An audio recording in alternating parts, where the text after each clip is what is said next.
The Croups were a respectable family back before the bombs fell, residing in the prestigious town of Nahant. They used to be extremely wealthy but fell under bad fortune after a really bad deal on the stock market, which put them under a really bad debt.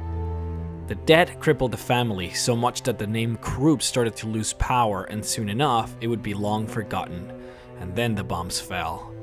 The head figure of the family, Theodore Croup, had become a ghoul much like his family. The flesh dripped out of his face a little more every day for months after the impact.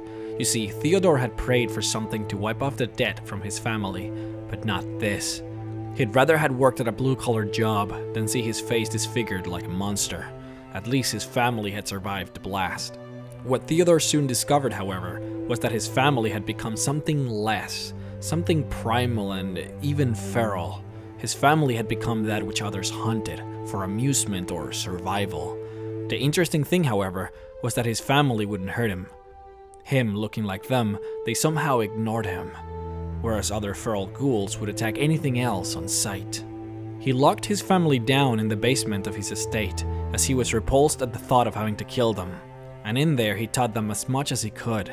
He thought maybe if he could teach them how to act normal again, maybe they wouldn't be killed. Maybe they could become part of society again, and be as respected as they once were. But he was mistaken. Hundreds of years passed and he couldn't teach them a thing. Their brains had rotten far too much for them to ever be civilized again. He discovered neither he nor them could die. Didn't matter how old they became or how little they would eat. They were, for all intents and purposes, immortal. But it didn't matter.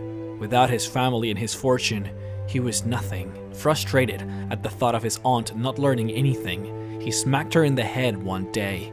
Probably thought of as an act of aggression against them, the ferals launched at their once head of family and killed them. And so there lies the Croup family, disgraced and mutated for hundreds of years to come.